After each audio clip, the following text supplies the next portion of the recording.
The Coaches Show is brought to you by Highway 55, Burgers, Shakes, and Fries, Nunboys.com, and GPS Photography and Video, GPSPhotoandVideo.com. Welcome back to the Coaches Show. I'm Glenn Young, and Coach Sakellie Daniels has joined me as we continue coverage of signing day 2K16. And so we mixed in the Coaches Show to get a special edition. Talked to some of the wrestling coaches earlier. Coach Paris was just here, and of course I talked to Coach Patterson.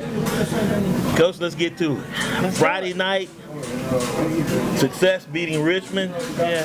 But just like the boys last night against Lumberton, what happened? How close was it? Who were your top performers? Take me from Friday with Richmond to Lumberton last night.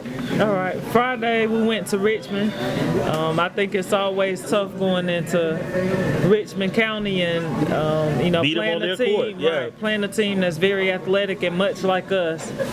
They had a new player, which gave them a new look, and she was a very productive player. So we definitely weren't prepared for that. But so this is like a new addition to the roster, a yeah, move in. Wow. I don't know the specifics on her, but Hey, you might need to check that. Eligibility in players. That was a big story in football, Pinecrest. I'm just saying. She was definitely around for them. So we played a tough game, though. I like the tenacity that we kept doing the game. Right. And we were able to play our style. We adjusted, and when we made our adjustment, we played very well. What changes did you make from last game to this game with Richmond? In the Richmond game, we played zone. I would say probably 95% of the game we started out man, but I think that we were way more successful when we played zone against them. Yeah, okay. Because that put us in a better position defensively, not only to play packed in a little bit, but defensively it also helped us to rebound some. So we cut back on their offensive rebounds a little bit, and that helped as well. Who was the top performers in the Richmond game? Let's see, I had Mahogany Matthews, Ayana Jones, Jaquay Bradshaw, Deja Little, and Denia Watkins all did very well in that game. Good deal. What was the final score? We ended up winning the Richmond game by a total, I think, of about 6 points. Wow. So from the last game to this Richmond game, they played better?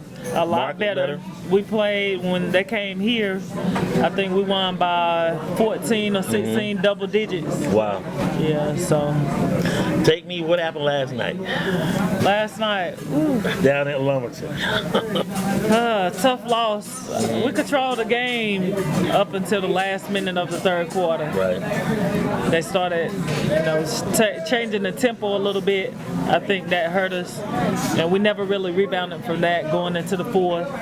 They took control and kind of had momentum, so we started to play back on our heels instead of going forward like we did for the first and second and most of the third quarter.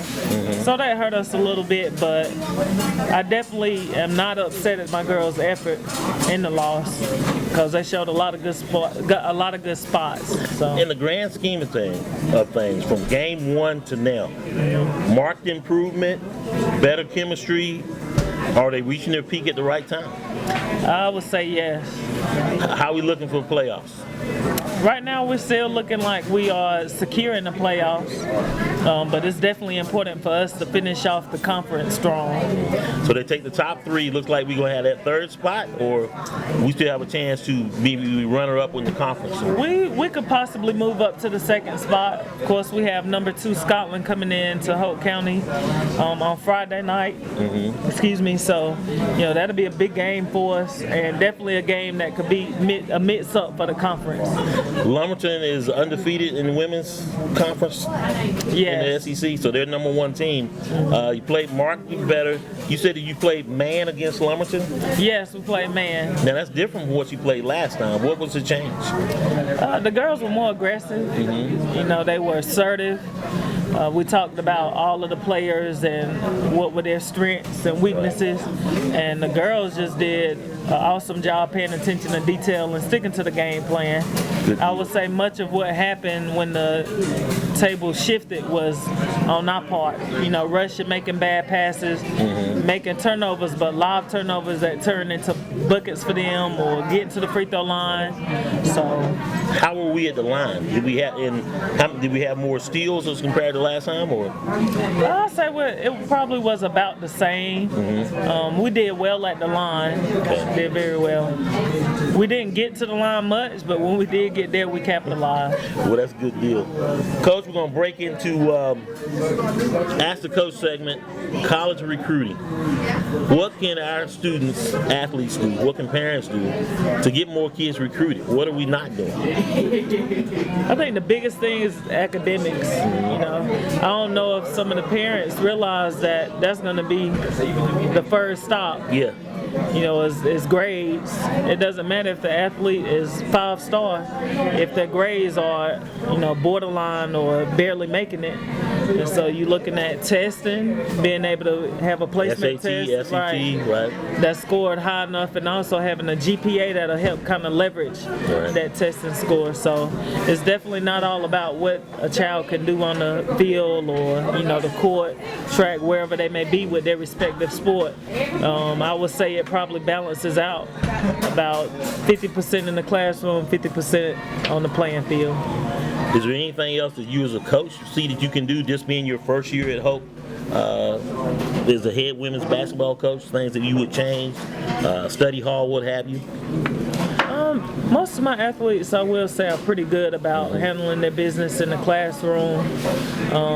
I would say if there was anything I would do differently is to try to help instill in them the knowledge that they need to know if they want to get to the next level, as far as courses that they need to make sure they have, how their GPA affects them when it comes to testing, and how to take practice tests and test well ahead of time so they're not rushed to try to make that score that will determine whether they'll be eligible or not to get in college.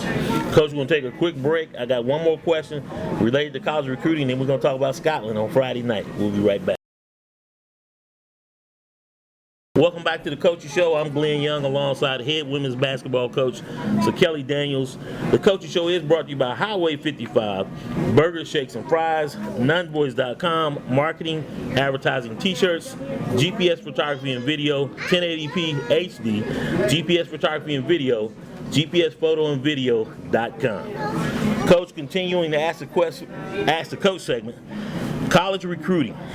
It's important to know that you were a student athlete, graduate of Hope County High School, and you played at the next level at UNC Charlotte as well as overseas. How has the process changed from the time you were in? What can you take from what you know, because you did play at the next level, to help our kids? Ooh. I know the rules have changed drastically with the clearinghouse and stuff. Yeah, we still had the clearinghouse when I came through, and I think the testing scores maybe were a little lower for us to be able to get in, but now I could barely keep up myself. I have to educate myself to be able to educate the athletes.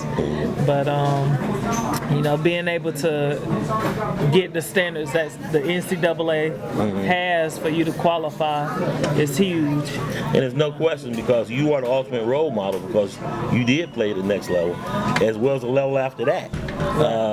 You played semi-pro, professional European League. And no question you have a lot to offer. Now, do you still want to play? Do you find yourself that you still got the itch that you might say, you know what, I think I'm going to go try out this team in the WNBA, or is those days over? I don't know. I try to live every day, day by day. So I keep myself in shape, that's for sure. And I know you're enjoying coaching. Yes. And you could be coaching at the next level as well. So, what are your goals as a coach? To try to get as many opportunities as I can. So whatever task I have, I work hard at it. My focus right now, of course, is Hope High and my girls program here. So, I'm not focused on what could be or what should be. Whatever opportunities that may bring, we don't know. We'll see what happens, but I'm living in the moment. So. Well, you definitely are setting the example. You're a great role model. And, hey, Coach, you got him on the right track, and you're making a big difference. Scotland County Friday night. Yes. Are you going to play man? What are you going to do differently that you didn't do last time?